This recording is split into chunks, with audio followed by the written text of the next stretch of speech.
This is Radiant Voices Media. Welcome to the Paths We Take podcast. I'm your host, Jordan DeSange. Let's hit a path.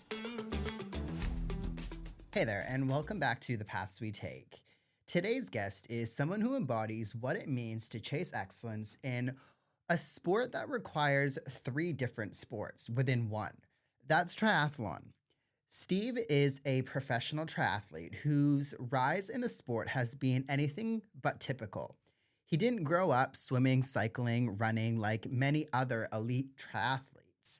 In fact, his path into triathlon came later, and yet he's gone on to compete at some of the highest level, as well as winning some of the biggest races in triathlon. In this episode, we're diving into Steve's journey into the sport, the mindset required to endure and perform over hours of racing, what really happens mentally in the depths of an Ironman and 70.3, and what drives someone to push themselves into those limits in not one, but three sports, essentially. This conversation isn't just about triathlon. It's about resilience, it's about identity, it's about discipline, and what it takes to pursue something relentlessly. Steve, welcome to the show. Sweet. Well, welcome to the podcast. Thanks for coming on. The first question that I like to start with is, if somebody listening right now had an autobiography in front of them and it was yours, basically, what are some things that you think that they would find in there that you think are key moments, basically? Oh, maybe I should have prepped. Thanks for having me. That's all right. I always thought that the feedback has always been on me as a person is happy, sort of strange sense of humor at times, or a strange person, okay. Close friends would say. Yeah. And strange mostly because hard to fathom why I'd want to do what I've done with my life, which seems to the normal person, you're in the running circles, so you get it, but always having been so addicted to something in particular. And I guess some people have always said, oh, you like the relationship with pain must be good and all that. I'm like, nah, so yeah, there's I think people have always, maybe there'll be a few key moments which would revolve around being a gutsy, determined person in sport, and then just a really emotional, loving, happy person. But that's an overall pretty broad thing. I can't really think of moments where, because there's sections of life which was for me, full running focus until year 11, then full uni and study focus for a couple of years with a lot of drinking and football. And then a triathlon period. So the story so far just has three parts, I guess. Yeah. But yeah, it's I'm a frantic mess. That's the key. There's a lot going on all the time, and I've always been late everywhere I go. That's probably a key. Yeah. Everyone knows. So there's probably severe ADHD undiagnosed.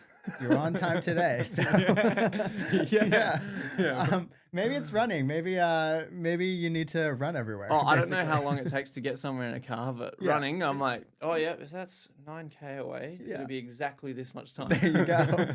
Well, it's a funny concept, right? To people, my social circle, a lot of it is fellow runners and whatnot, but some of my best friends don't, and they look at me strangely oh, you wake up at 5 a.m. to what? Do 9K or what? Why are you doing that? Or why are you paying money to run a marathon? What are you doing with your life? It's funny because I feel unless you are so obsessed with running, sometimes, you might not understand it, or you might not get it. Yesterday we were just talking, there's the Moana and then the semaphore, and one of my best friends just did the semaphore, and I was texting her, oh, did you finish? Did you love it? The Adelaide Marathon's next. She's not a runner at all, and she just did it because she wanted to. She got roped into it, and she's like, nah, won't be doing any other runs. And I'm like, yeah, that's totally fine, right? It's not you don't get the runner's high, I think, right away, or not everybody ends up getting the runner's high at all, really. Yeah. I think also you you get addicted to that little feeling of being out of breath because you know what it brings. You know the feeling. I don't get fulfillment out of a day unless I got something out of it fitness wise. So I get a bit grumpy if I don't. Even if I didn't have a goal like for a few years there, I'd still had to go for a run or something. So yeah, it's they can't fathom not being comfortable. Why would you want to be so uncomfortable? It's like, well, kind of like being out of breath. I don't know why. Yeah. But we all get it once we're in it. Yeah, brings calm, I guess, sometimes to some of us. Now, what I'd love to do is go back into, you were saying that, there was a period where there was running, there was a period when there was footy and then triathlon. Where did it start for you? Where did sport start for you? And was it kind of triathlon? Was it running? What was the first thing for you, basically? Yeah, it was always running. It was just long distance running, like the guys that run Your Runners One group. I recall a lot of state trips where they would have been just slightly younger than me, I'd say, but on the same running for South Australia.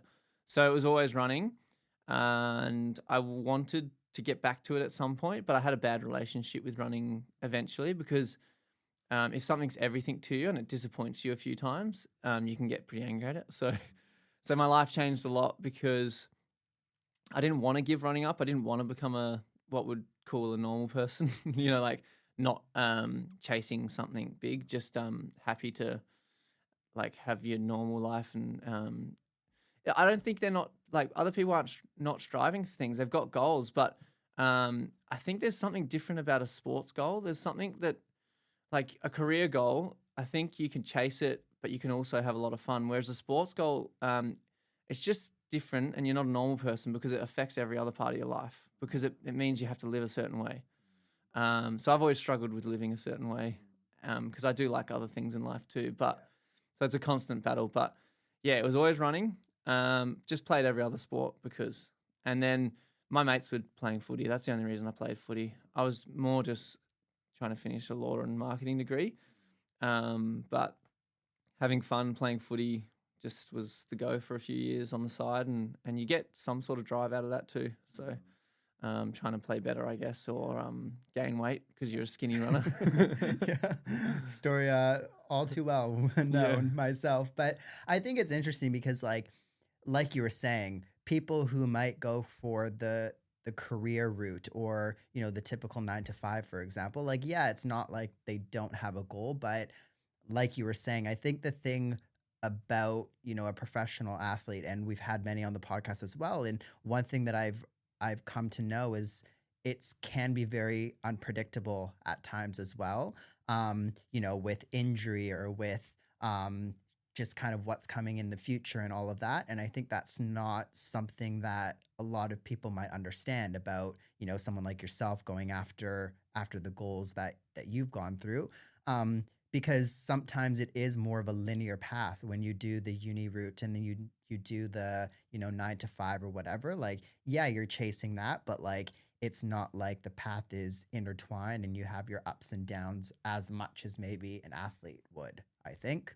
Yeah, it's a good point. It's a risk. It's a big risk. You have to have a lot of self-belief, and that's why I stopped running because I'd lost that. I would go to nationals and be a complete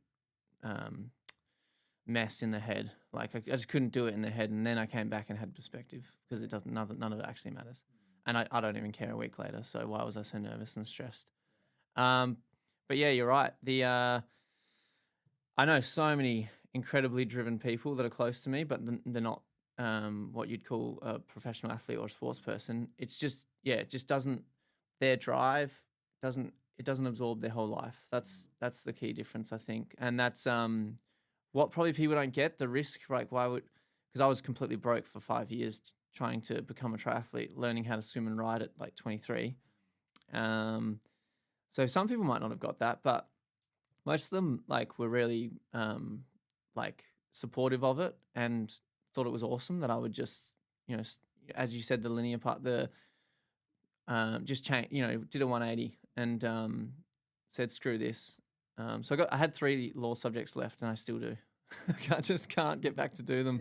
That wouldn't have been good for me. And that's why I had so much support because I think they knew what my calling was, probably doing something like what I did in the end. And eventually, you do something for long enough, if you know that you're probably going to be good at it, but you work at it for long enough, you will somehow make a living off of it. So that's what happened. I think I started winning races eventually, and then you don't make money straight away. You got to build up sponsorships, so you have to win a lot of races, and then so eventually I started making money off of it, which was awesome. And then I started making okay money to the point where I'm like, okay, now I'm actually financially comfortable. Not like well off, you can't be as a triathlete, but I'm okay. And then I decided I was over it. So I'm like, what? So it was the sacrifice. I was like, the next step is like, it's not about money ever. It never was, clearly, because there wasn't much to make. But the next step would be trying to be a world champ, and I just knew with 2 kids and the level of sacrifice became too great. So yeah, at some point it is too much for even someone like me who is strangely chasing that stuff without wanting a job on the side, making sure I give it everything. Yeah. All right, I want to talk to you about sunglasses made for runners by runners. That's why I wear Re Your Run sunglasses. Lightweight, zero bounce, and they stay locked in even when you are sweating through speed sessions, long runs, out in the sun, whatever it might be. They are stylish enough for daily wear, durable enough for race day, and just the perfect combo. Honestly, I love brands that get the sport, get the grind, and support the running community, not just the podium finishers. If you're serious about your run gear and want shades that perform as hard as you, go check out Re Your Run. Use my code Jordan10 to save some money and get yourself some stylish sunnies that actually perform and look good. Run smart, stay protected, look good doing it with Re Your Run sunnies.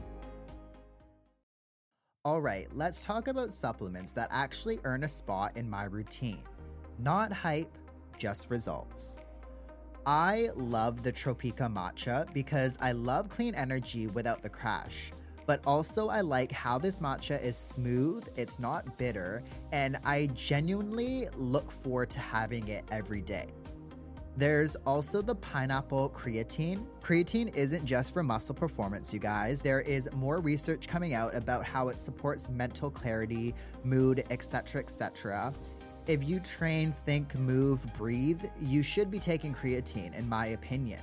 At nighttime, I also love their beauty custard. It legit tastes like dessert and supports recovery while I sleep. It is collagen, so it's great for the skin, the hair, joints, longevity. Both men and women, everybody should be taking collagen. You guys can use my code JORDSTAY10 at checkout to save yourself some money. That's JORDZDAY10 at checkout. JORDSTAY10. Thank you, everybody.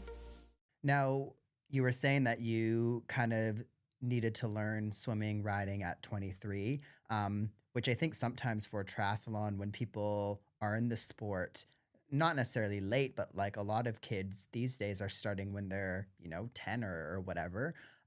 What did that transition look like for you when you were, going from running to triathlon?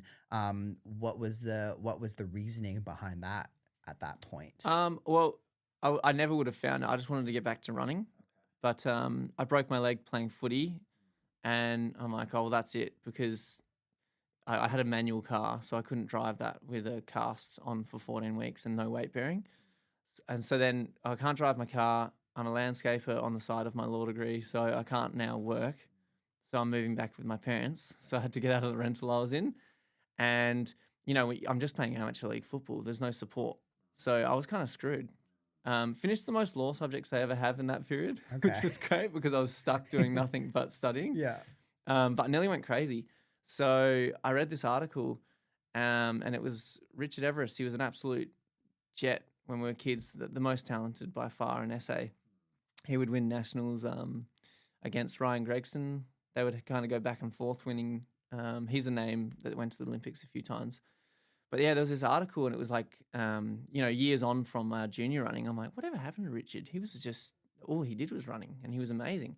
Never heard anything since he was like second at the city debate at the age of 16 or something.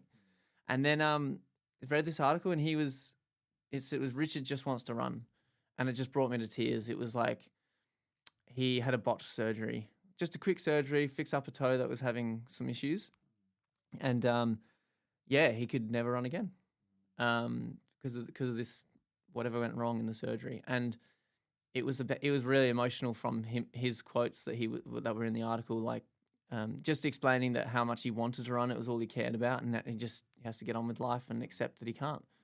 And I'm like, wow, I'm taking this for granted. So the goal was just to get back into running and quit footy, but I wanted to get fit before I started running again, and this leg was a mess. So I started cycling and swimming with my feet tied together. So with your feet tied together, you're going to have pretty good technique to even move. So I had to learn an okay technique in that 14 weeks. And then I rode on the gym bike a lot, and then went up some hill, Norton Summit, this local hill, on my dad's bike. It was the first ride I did outside ever, and just in like sneakers and footy shorts. And I chased this group up, just trying to get like a really good workout in. And it turns out it was like a sassy coach for the cycling team. So they recruited me, and did like 2 months with them, but kept crashing and thought that maybe straight lines is better for me, having just learnt how to change gears and everything. And then and the clip-in shoes, like, did you ever fall off when you first started riding? Did it heaps in front of like Olympians? Yeah. So yeah, I thought maybe triathlon. I don't know if I'm a good swimmer though, like just an okay swimmer, I think. And I came out of the water first, and then I won my first triathlon. And just a little local thing. But I was like, oh, sweet, maybe I'll do this, because this foot, I couldn't do many Ks on it anyway. It was pretty badly hurt. So it was going to take a long time to get Ks up. And triathlon, you only have to do like 60 or 70. So for my whole career, I just did that. And went pro within like 11 months. It just seemed to be what I was made for. And although I'm made for it, I do like running probably more. But it's just, I can just exercise all day, and I love exercise. So now like I've done like 12 years, maybe 11 as a pro, and it's to do anything new and not just win the same races. I have to commit even more, and I just can't. It's already killing my family, as in like time away, not being present, and just being a zombie all the time, because it's 30 hours of training. Running, you could do 10 hours and be a good runner. Mm-hmm.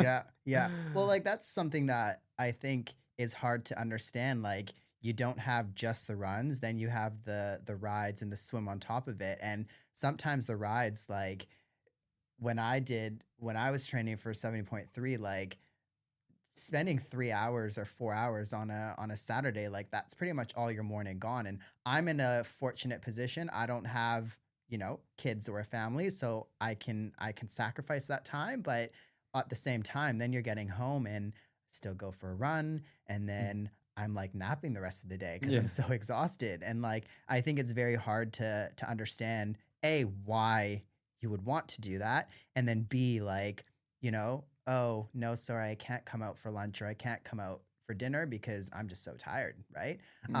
What I'm interested to chat about though is when you broke that leg, you couldn't run. You found that article, but what mentally were you going through? Because I think that's a hard thing too. When something you love is taken away from you and you can't do it. I went through something similar in 2023, and I'll never forget the feeling of going in for emergency surgery, it being something that like I couldn't say no to, but then literally not being able to run for like 5 months. And again, I've run since I was a kid, and having that taken away from me, but then also not being able to go to the gym or like just be active in general. Like, I know I was quite depressed for those 5 months. And it's a feeling that like you can't really describe as well, because again, like something that you've done for so long that like, I don't want to say you identify yourself with, but at the same time, like I do identify as a runner. and then you're not for like 5 months. It's a very difficult period. What was that like for you? Yeah, well, and your first questions now, like I could answer them better after we've had a chat. So there's one of the key moments in my life, because I went from having a certain perspective to losing something I love, and it was 14 weeks on the crutches, and it's a first world problem. I don't want to talk it up to be, but yeah, it's all relative to the world you're in, and the world we're in is a pretty nice Australian lifestyle. So yeah, emotionally I was a wreck, and I was really angry as well. So they're the kind of times where you like I did a 180 in the way I was living my life, because I'm like, all right, no more depressed Sundays being completely hungover. And I have to admit, I do still love to go out and meet my friends, and I'm just not depressed because I know I'm going to probably train all week anyway. But it was, like the monotonous every weekend sort of like, am I taking this talent that I've got for granted? And not even just that, I just love running, but I can't today, and I can't for the next few days because I just had a huge night. So yeah, basically, that's a key moment. It changed everything for me. It changed my like goal was like, hopefully I can get a law job, but I just didn't think I liked it enough to be competitive. I wasn't getting the grades to be competitive either. There's so many people that do a law degree. It's just not that impressive anymore. There's so many people that can do it. All you're doing is proving you can read and write, because I think it's time with law. It's not even, I wouldn't say it's that hard. It's just a lot of time. You have to read a lot and then know your stuff for the assignment. And that's just time. Anyone can do it. But yeah, so that was my issue. I don't want to be doing that. So the only way to be competitive was to like, I went through this really dark period and like joined the Army Reserves just before the broken leg thing. Just trying to like get maybe that'll get me competitive with getting a law job, or I can join the full army if I like it enough and do the officer thing with the law degree. So yeah, there's a lot of dark times, like but like it's hard to say because people have had way harder times than just a first world problem with like I don't know. I'm so comfortable. So it's hard to say like I had dark times because like I'm just this kid who went to one of the lower private schools, and like, am I really complaining? but yeah, it's all relative, as I said. So yeah, the one thing, and like even in recent times, another key moment, had a year last year where I came to terms with the fact that I probably wouldn't be doing pro triathlon again, and that's my identity. It's the only purpose I've known for 12 years is to get up and hopefully get fitter today. And stronger today. And I started working on the brand that I built most days and doing a bit of running on the side, and just felt weird. Didn't feel right. Yeah, just and the other key moments in life will come up in this chat, I'm guessing, because it's hard to think of. That first question threw me. But yeah, as we go through it, it's clear that the broken leg was a big turning point. And another one has been recent in the last year where I got out of the triathlon bubble, and that's not everything to me. I've realized I've got a better perspective on, like, I've put that sport before everything for a long time, and I shouldn't have. I've probably not seen friends and family as much as I should have, and I could prioritize them better, and that's kind of the journey I'm on right now. You were saying that, you won your first few races with triathlon when you were getting into it. You realized that, that was it for you basically back then. Where did that kind of go from there basically? Like, how did you get into that pro space from those early days? It happened quick because other people might have a slower journey because I fully committed straight away, and they might not have. So if anyone's out there going, I want to go pro, then you have to be realistic and do what I did and quit everything on the spot. So I did that first race. I was like, yeah, I could do this, and I know what to do. So I quit uni immediately. Not quit, but like put on hold. Didn't do another subject for a number of years because it just doesn't fit in with that much training. I quit my job immediately. Had a very supportive boss who was a runner in the past, and he was like, "Mate, chase this." So quit the landscaping job. That would not go hand in hand with trying to train all day. Um, so yeah, just tried. I did have to work. I did I found a job in a call center, but it's sitting my bum from like 7 to 11 at night. So it was 4 hour shifts most days. Yes, I'm up late, but I'm sitting on my bum and I've got the whole day to train. So that's what I started doing for a long period. And yeah, it's the full commitment that got me to where I wanted to be quickly, because you're training a lot, and then any savings I had, I would go on like a 3 month training camp and race in France. So yeah, just like learnt the trade really quickly and threw myself in. I did like 19 races in 16 weeks in France and just learnt how to do all the little things in triathlon.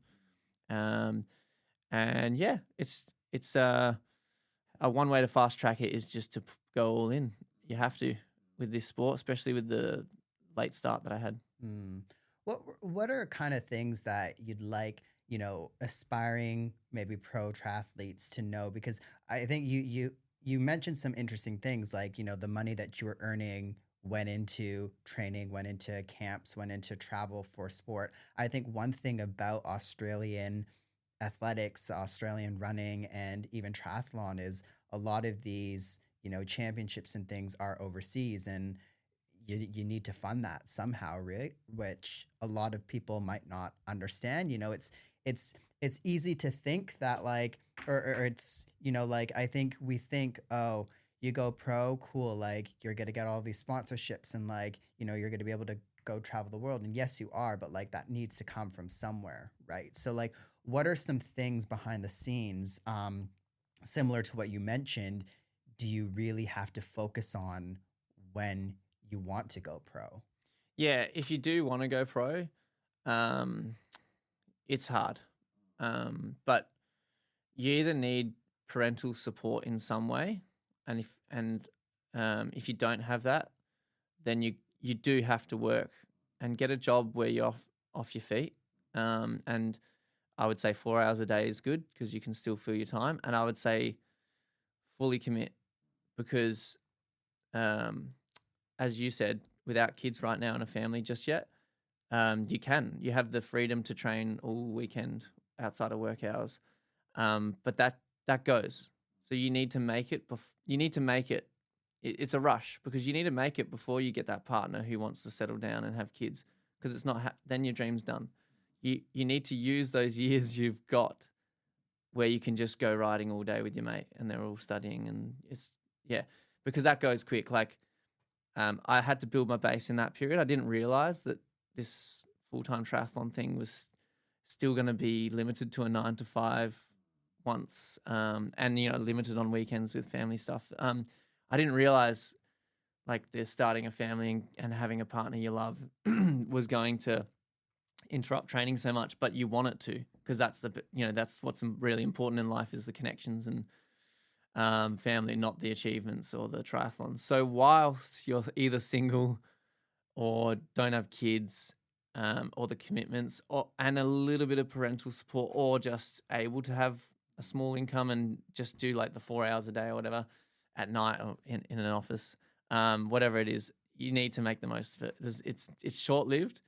It lasted for like 5 years for me, but thankfully I built a huge base in that period where I trained like crazy. And then you can refine things from then on, but you need to use that 5 years before things get complicated in life. Do you think somebody needs to have a certain mental space to, be winning races, to be going into, all of these scenarios? Like, to separate, let's say, a pro triathlete from someone like a weekend warrior, for example, like, what do you think the mindset is like, for the difference between the mindset between those two people? I think the difference is that the best, or the pros, or the successful pros, they can take more risks because they do have delusional optimism. They're so confident in their abilities. And I think that's the key difference, that the others won't take the risk because they don't truly believe deep down, which is probably smart, because you'll ruin your life if you actually don't have the talent or the mindset for it. So maybe it's probably a confidence thing, and not arrogance, but like probably an unwarranted confidence, you need it. You need a bit of an ego, and you need to fully commit and take risks. So yeah, there's a certain type of person who goes all in because they take risks. Um, and I could have pushed further and taken more risks, but there's people well more driven and less risk adverse than me, and obviously even more delusionally optimistic. Some people I so respect their resilience in triathlon. I don't know how, in some people's position, how they stuck around and how they kept coming back after so many poor performances or not reaching their potential, or DNFs or whatever, because I had a pretty good run and a pretty consistent run, and I put that down to the confidence thing potentially, and the confidence to take a proper taper, the confidence in myself. But there's some people who have had a bad run, and I just don't know how they would stuck. I wouldn't have stuck around as long. I don't think I would have gone, okay, this doesn't make sense. I'm ruining my life. I need to make money and get ahead in life and get that degree done or whatever it is. So yeah, but I have a lot of respect for it. I have a lot of respect for lots of triathletes who have done it longer than me. I did it for 12 years, and I see them dying on the side of a road in Kona at the World Champs. And I go, oh my God, they still want to dig that deep? Like, I don't think I want to dig that deep for any minute. Like, it's so unhealthy. Now that I've had these two daughters, I'm like, I want to be here for when you're 18 and doing all these cool things. Like, I feel like I'm killing myself. Especially if it's that long, really. Yeah, as well. I feel like with the level that triathlon's got to, and most sports, the level or the lengths that people are taking this training to, they're like, I've heard of people, obviously women have lost their period in this sport a lot. I've heard of teeth falling out, lots of skin cancers being removed. I've heard of blokes rocking up to training rides and just randomly having this moment where they're like, who are you? And where did that come from? And there's a lot of heart issues in this triathlon space. All of the old guys who did a 20-year long career have had real big heart issues. I forgot what they're called. They'll have to have, anyway, the heart's not ticking right and they need to get it back in the right rhythm, or they're having, I think it's called I don't know how to pronounce this word, but they have to get something burnt off that's not doing the right thing. There's an operation in particular that lots of them are getting. So it's scary. So again, I respect the resilience and the being okay with almost killing yourself. I'm like, I did it for a certain amount of years where you push that hard to the point where you pass out. And I did that here and there, but I don't want to do it anymore. It's like, it's too scary. Like, now that there's something to lose. Maybe I had less to lose back then. I don't know. But it's still cool, like, seeing people push hard. Like, I can push hard, but only a certain amount of times per year now. And I really know my limits now after passing out so many times in the past. So knowing those limits is cool, because it's not worth spending 2 days in hospital after a race. I'll just pull out or start jogging.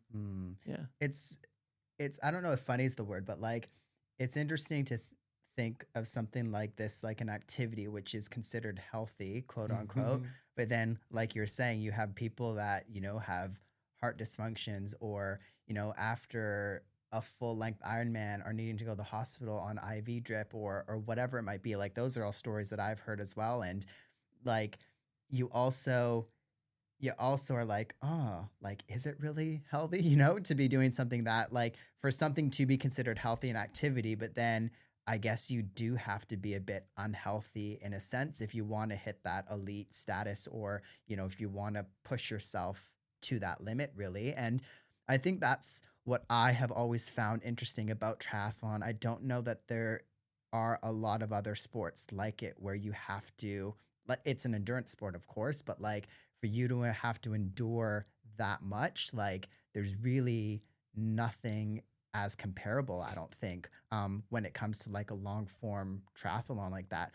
Did you always gravitate towards the long forms, or what was it like for you when you were competing? Yeah, I think I'm just better at the long stuff. I think so. I went for it. Feel like I can suffer moderately for a long time, but I don't like the VO2 suffering as much. Even though it's short lived, it just almost there's a level of, am I going to pass out or not, and you can go to this deep place. But I can train enough to condition my muscles to suffer moderately for a long time. So that's a strength of mine that I realized, and I go for the longest stuff. But the longest stuff is probably the most unhealthy. So that's what I started having an issue with. I'm like, damn, the one I'm best at is like, because VO2 max stuff, you could train 20 hours a week and be really good at it, and it's a bit more healthy. But the long stuff where you're just a zombie, that's not great. And like, I had never had a feeling in my life, and then you have to train on this sugar all day. So I was just having sugar until like 2 p.m. after like 2 pieces of toast in the morning, and I fuel a 6-hour bike and run. And then it would be 2 p.m. I'd have a very small lunch. I was just so sick of being starving. And then I'd have to go swim 4K, and I'm like, actually absolutely wrecked already. And just started getting a bit angry about it, just thinking like, so irresponsible, these blokes that are making me train this much. They're getting so good and they're training so much, but then they'll do something great, like incredibly great, and then they're injured or something happens or whatever, health issue. And you're like, yeah, because you made us all you went too far and you're making us have to go too far to not be embarrassed by losing by 10 minutes. So yeah, it's cool how far they've taken the sport. But I feel like it's a bit irresponsible Well, to the rest of us yeah, too. yeah, I know. But when you were going through this journey of, competing and at a professional level, did you go into every race with an optimistic mindset, or what did you go into the races with? How was your mind before the race, going into the race, and during? Yeah, yeah. I always thought I could win a race that I rocked up to, unless it was the world champs, and then I was probably either a little more nervous or just very accepting of the fact that I'm not the world champ yet, but I want to see where I'm at, and then it's a stepping stone. But most of the other races I'd enter ones that suited me. So I always thought, I'm one of the good chances to win here, in my head at least. Other blokes thought the same thing, heaps of them. And that's why I came second heaps. Like, you have to have the perfect day to win in these things. Like, you can have a really good day, but someone is going to have their freak day for the year out of that start line of 40 blokes or whatever, maybe more. So yeah, someone's going to have their freak day, and hopefully it's mine. And I usually had one or two a year where I'd win, but at least I knew I was probably going to be on the podium in most of the races I chose. And if I wasn't, I was super disappointed. And that's a good thing. That's like the anger that you need and the frustration that you need to not let it happen again. And that's just purely because I knew my prep was amazing. Probably would bail on a race if the prep was really bad. But it's always, I had this thing where I didn't take long breaks, and that was probably bad for me eventually. But I didn't take long breaks because I always got sick in the back part of my career with kids. So before I came here, I told you my daughter had gastro and she spewed up on me. So I'll rush back there and my day is done probably. I have to just, grandparents got her, but they're not going to, I want to be around as well if she's sick and spewing. So yeah, that, like, if I cop that, then my consistency's gone in training, and I just don't know how people stay consistent. But it's probably the fact that they pull the kids out of childcare, or they don't have kids yet. That's who I'm up against, and we just didn't believe in pulling them out of childcare until now. Maybe I wish we did it when I was training Ironmans, but yeah, there's just the consistency is everything. But for that reason, I just had to not take breaks and stay fit all year round, and I just knew it was a good chance at most races because of that. I wasn't really like peaking at any time. I'd only peak if I got 8 weeks together where the kids didn't get me sick, and I'm like, oh my God, I'm on here. So yeah. What you hit an interesting point there just not too long ago, and it was that if your prep didn't go as planned or whatever, you'd pull yourself out. And I think, like, as an athlete, you have to be quite aware for that, like to pull yourself out of a race or, not to go into something and then injure yourself or whatever. Like you have to look at the bigger picture in the long run. Were you always like that throughout your career, or was that a skill that you had to learn throughout the years? I think I was always like that. It was kind of annoying for family because they would book trips in advance to save money, and I would book 2 weeks out. Yeah.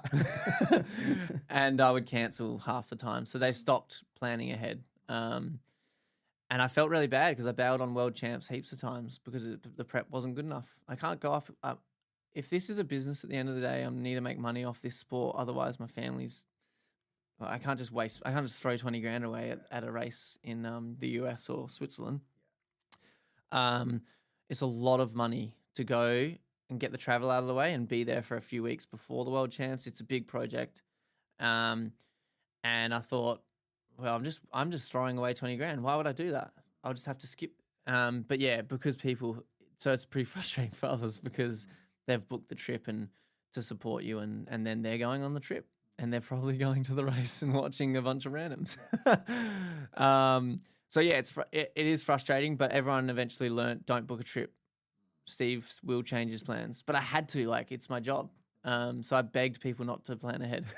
So, yeah, and it's the same still. Like I'm at the moment, I want to do Manchester Marathon, but if things don't go perfectly, I have to change that plan, and it might mean that a month later I'm in the perfect condition to do it. But yes, plans always had to change because preps, you're just peaking at different times, and there's always a race. There's always something you can change, and it's not the case for an amateur because the amateurs will have to plan, and it's their holiday, it's their leave for the year. Whereas technically, I always was on leave. I could change plans very quickly. Never book in advance. I pay top dollar as a negative. Like if you're booking 2 weeks out, there's no accommodation left, and the really bad accommodation now costs more than the good one. So I really screwed myself over a lot in some ways, but it meant that I could not have to plan ahead. I'm not very good at planning ahead either way. Mm. It sounds like too, like, I mean, I think we all know, if you know anything about triathlon, you know that strategy is quite key into it. And what you just described is a lot of strategy behind the scenes as well, and prep and just kind of work that goes on behind the scenes leading up into it, as well as strategy inside of an actual triathlon. How much do you think is strategy versus training or endurance? When it comes to the lead up, when it comes to race day, how much do you think is strategy versus performance? Do you think there's, a 50-50 split, or like, what do you think is more important? I think the fitness is more important because you can make really stupid decisions in a race and still be on a podium or win if you're fit enough. But you really do need to be tactical if you've not done the perfect prep. So because there's a 12-meter draft rule in a long course triathlon, but that's still, you get a big benefit from that. So yeah, there was some blokes that won races at times because they just sat and went unnoticed, and then they just had fresh legs because they're getting 100 watts less to push on the bike due to sitting behind blokes like me that race like an idiot. But I was trying to get fit enough so that I could, if you sit on the front but you just sit below at a level that you could still run this time that could win the race, then it doesn't really matter. But I used to get really, really frustrated, if I was honest, with the people that did that. So because I got so frustrated at that tactical move from people, I thought it was kind of a weasel move. I wish I didn't because it was stupid. I could have just played the cat and mouse game too. But and because I was pretty vocal about it, I kind of, well, I'm not in a position now to do it because you've been pretty vocal about not doing it. So yeah, I would I battled with that my whole career, and I could have won more races if I was a smarter tactician. But yeah, so I mostly went for the get fit so that any tactics aren't going to beat you, maybe. All right, team, quick shout out to today's sponsor because they've genuinely been a game changer for me personally, and that is U Foods. So here's the thing, no matter what your goals are, fat loss, muscle building, training for something big, or honestly just trying to survive a busy week, U Foods has meals that actually taste amazing. And I'm not talking about those sad frozen meals that taste like fake ingredients and disappoint you every single time. These meals taste fresh, they taste real, and they don't feel like you're on a meal plan at all. I literally look forward to them. But the real reason that I'm obsessed personally is time. My time is everything, and saving literally 3 to 5 hours a week from grocery shopping, cooking, cleaning the kitchen, that honestly is priceless to me. Those hours go back into my training, they go back into this podcast, into the other podcasts that I produce, and just my sanity as well. So, if you've been thinking about giving pre made meals a go, or you just want to make your life so much easier, use my link in the show notes and you'll get a free box of meals to try out. Seriously, try it. If you're anything like me, you'll wonder why you didn't start sooner. Later on in your career, when you were coming and wrapping around, like, you're saying that this has been going on for 10, 12 years, really. How did things shift over the journey when it comes to like, throughout your career, you had a family, you had other responsibilities as well, and you clearly like through the last half of that, clearly like learned how to manage it all.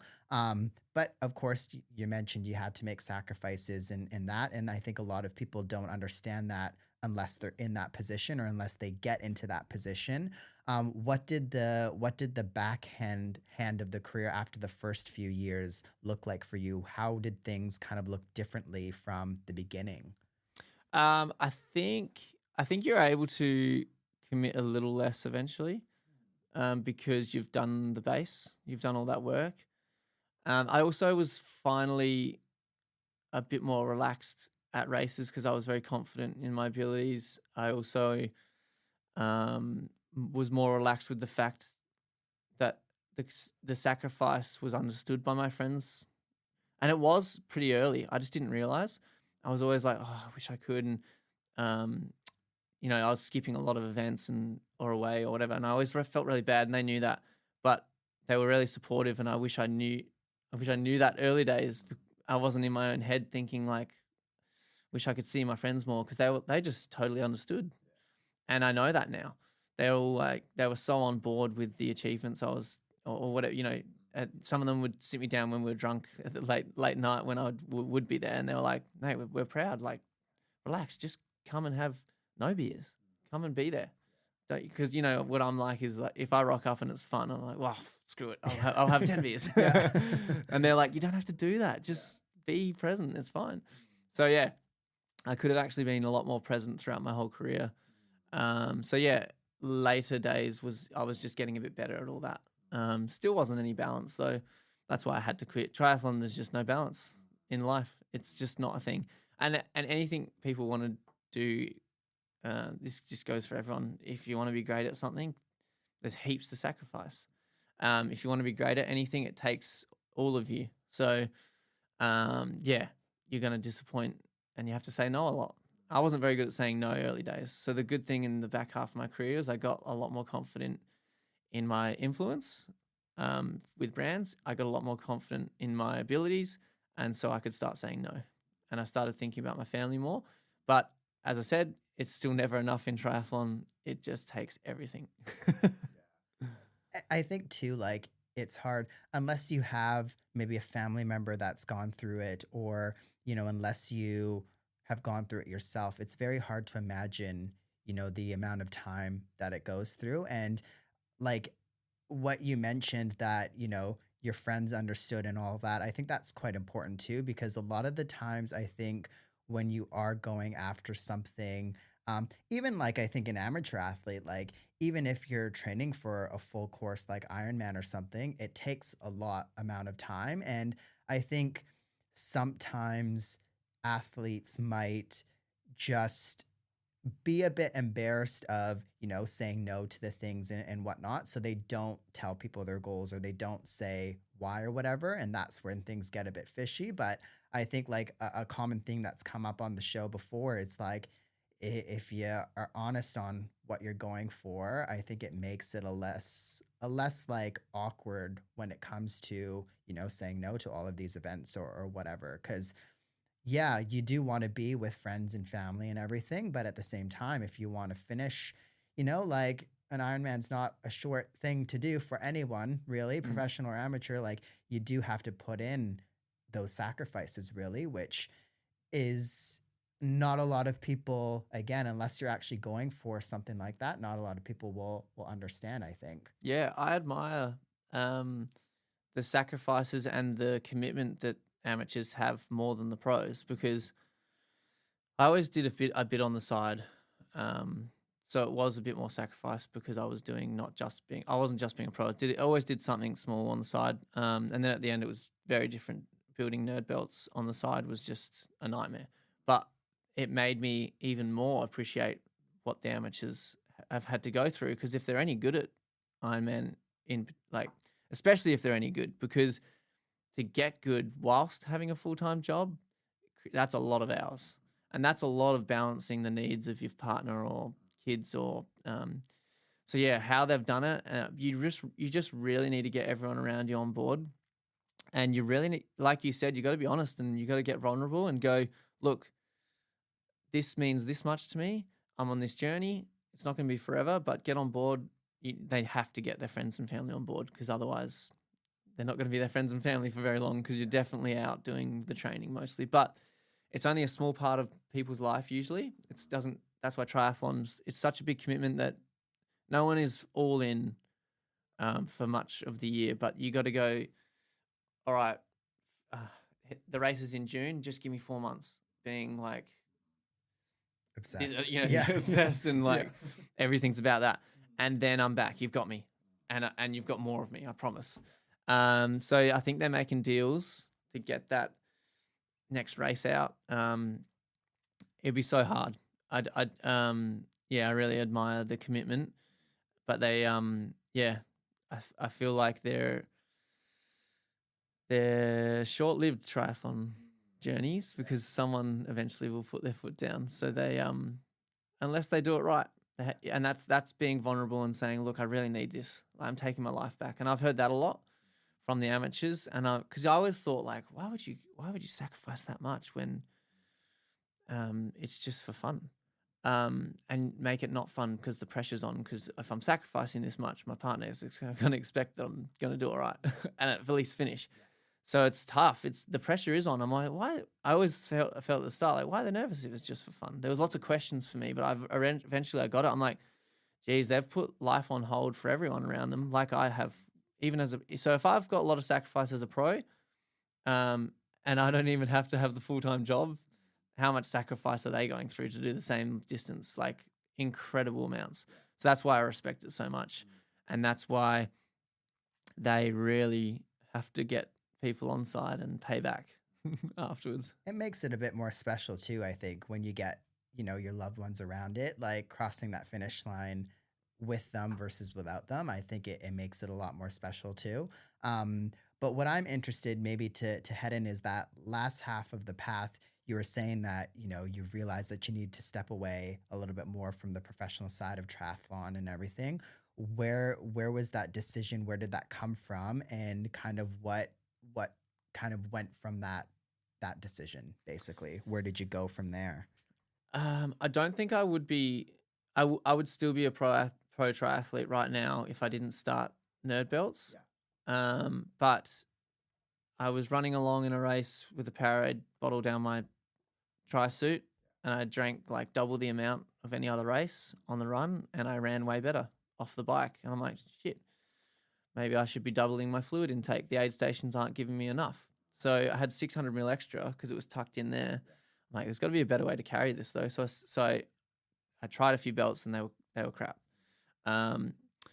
Finally, like, just found a few good things in a few different belts, put them together with a sewing machine at home, like one little element of each, and then sent it off, and we did our own little type of material, and then it worked. And now there's heaps of copycats out there of the original Nerd belt, not of the rest of them because we're way ahead on different belts and we went and did other things. But I just didn't realize how much. I just thought I was making a product for myself. I didn't realize I was going to be selling it to people. I just had 100 DMs after this race where I finally wore it. And after the 100th message, I'm like, all right, I'll just make 500. Thinking, yeah, it's easy. You just sell 500 belts and make a website. That's it. But there's so much to it. And it just got to the point where it couldn't be a one-man show. I'd be up till like midnight replying to emails, doing the shipping with Lauren too, my partner. Thank God for her. She helped a lot. And then early hours doing Nerd belts again before training. And I had 2 kids at the time. Oh, one kid at the time. 2 within that process somewhere whilst. So trying to do 2 great things at once, great things. And I say Nerds being great because it's the sacrifice has been just as big as running a business is just. It's everything. It's horrible. Yeah. It's just, there's as much sacrifice as being a pro athlete. And I had to do both at once whilst having newborns. So I had the trifecta. It was just nasty. So like relationship with my partner suffered at times because it was just so tough on us. And it was all my fault because I've got this huge pro sacrifice thing that I'm doing and now I've added something just as hard. But I just didn't know. I didn't know running a business was like that. I didn't know there was so much to it. So I've learned, and now I've got enough staff that I'm trying to get back to being a full-time athlete in some way. So and the sky is the limit on what I can do in running now because I know I learned how to swim and ride really late and I got really good at it. So yeah, and I could have got a lot better if I'd not started Nerd belts. I was on a journey to get to becoming a lot better and competing with the guys I still looked up to, who I just couldn't compete with yet. Just hovering around that 30th in the world and couldn't get any further with because it just would have taken more sacrifice. And then I realized I wasn't willing to do it. I wasn't willing to just sell Nerd belts. That's something that I've enjoyed doing because it's helping people, it's changing the perception of the hydration belt. They're too annoying to carry. Generally 600 mil, it's just going to bounce around, but we've come up with a way, and it's because I had to make something that could put up with the rigors of 320 off the bike, a 320 pace per K for me, and it didn't annoy me, and that's why I had the DMs because people were like, oh, what was that thing you were? And my fueling was just so much better. So yeah, they're 2 cool things, being an athlete and trying to make things that work.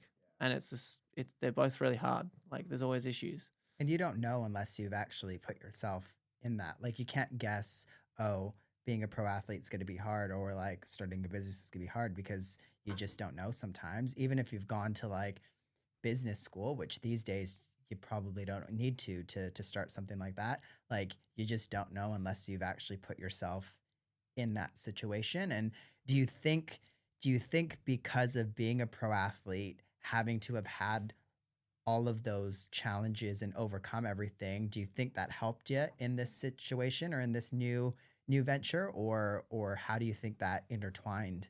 I think it helped, but also it just was like, God, I've just been through this. Yeah. I got through the hard part. Now I have to start again from the bottom. It's like you can sell out constantly, but that makes things harder because you got to keep up and not sell out.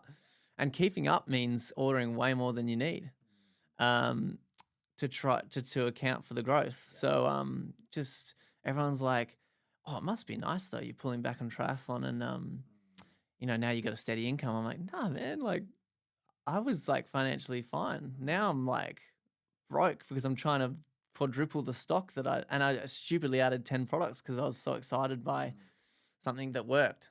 And we sampled and I'm like, nah, it's awesome. Let's release it. And then I'm like, well, now I'm quadrupling the stock of 10 products if within 2 years of business and now I'm broke. so now but to be able to do that means there's obviously some success because cash flow issues come for businesses who didn't even add the 10 products. They just had the 1 or 2 and we're only 2 years in. So it's been cool. It's been, we have a head start because I was an ambassador for free, but that doesn't mean that it was a free head start. I did 10 years as an athlete, building a reputation to be able to try and push products on people. But the good thing was we sold a few because people were trying to support an athlete they liked. And then the reason it's been so successful is because they're like, oh shit, it's actually good. He wasn't just someone I wanted to support. And then it just spread really quickly because they work. And yeah, we've gone down a rabbit hole as usual with things like when I'm talking about something, I don't really tend to answer the question. I think love it. It sucks. I wish it wasn't the case, No. but I just get sidetracked. But your question was, I think it was to do with how the career was different at the end, and it was balanced. It was a balancing act, really. That was the key. The key was just like I had to pull back on triathlon because it was just balancing too much. Yeah, it just became really hard. But I was proud of the results I got whilst I was still losing my mind doing some business on the side. But yeah.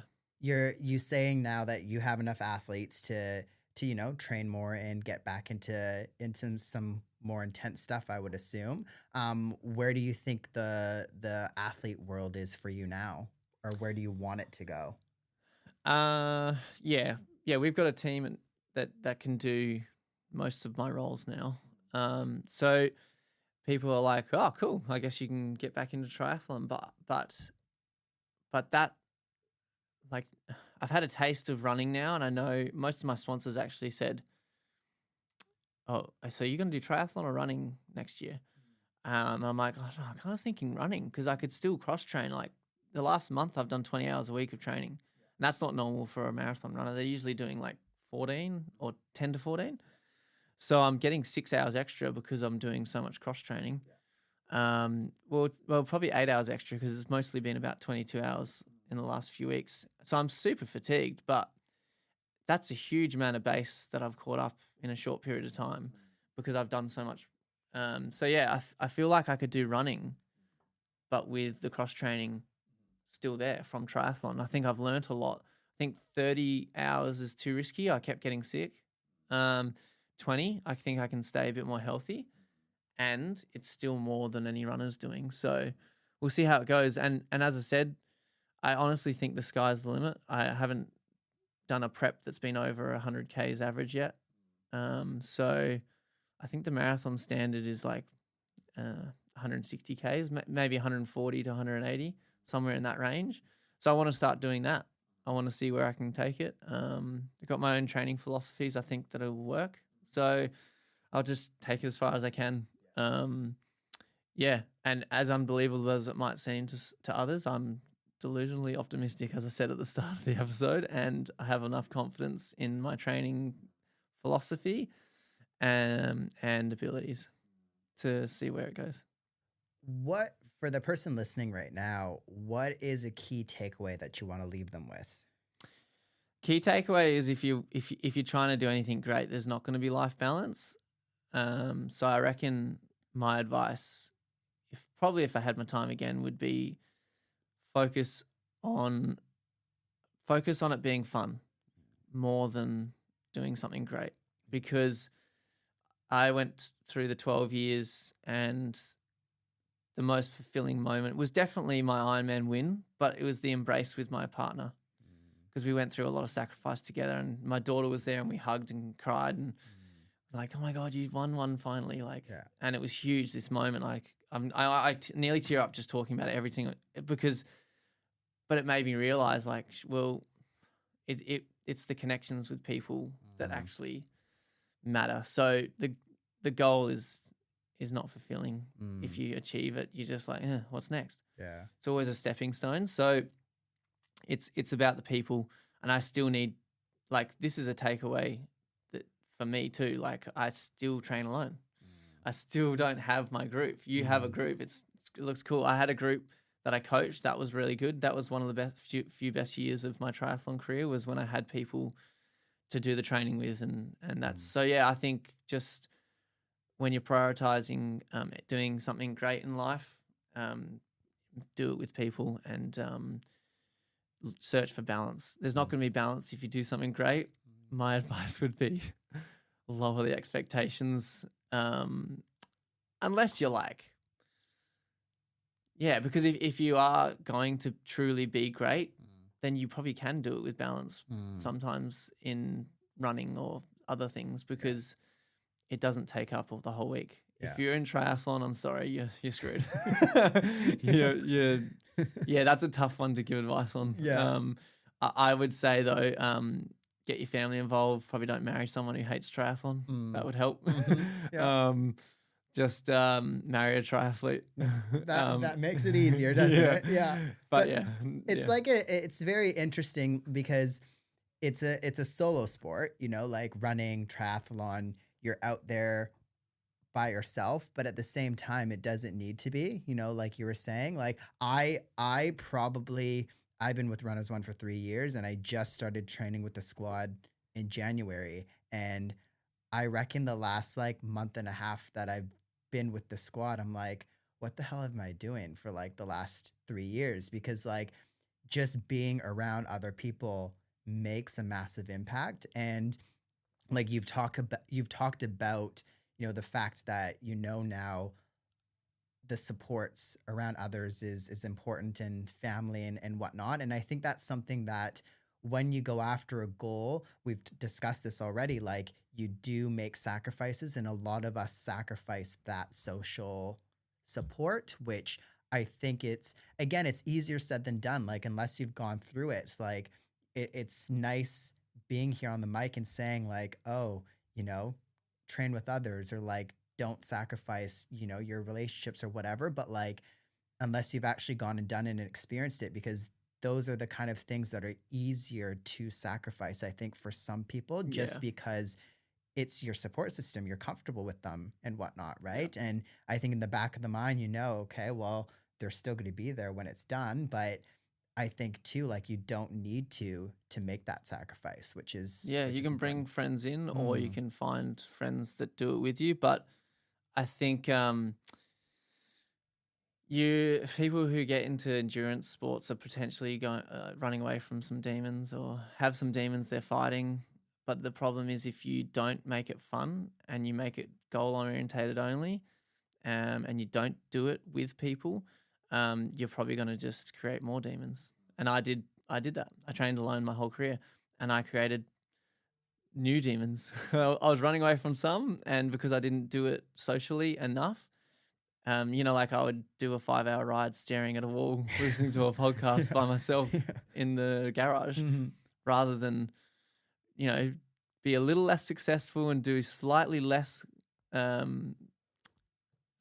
efficient training. Like you fluff about a bit when you're when you're social, you waste a bit of time. I couldn't waste the time. My goal was too important. But yeah, looking back, probably would have been more successful and less highly strung if I just did it with friends and didn't take the training as seriously. So yeah, take things less seriously, bring people in. Don't create new demons by doing it all alone. And where can people find you? Where can people find Nerd Belts? I think most of us listening right now that are endurance already know about that, but where can people drop the socials maybe? And I'll put that in the show description for you listening right now. Yeah, mostly Instagram. That's where we do everything. Okay. Personally, and Cool. Nerd Belts. Yeah. Steve McKenna _. Okay. Nerd Belts is, I think it's just at Nerd Belts. So yeah, find me. Yeah. We'll put that in the show description, everyone, so you can check all of that out. But thank you for coming on the mic. Thank you for coming on the podcast. This was great. And yeah, thank you. No, thanks for having me. Sorry I talk so much. I love it.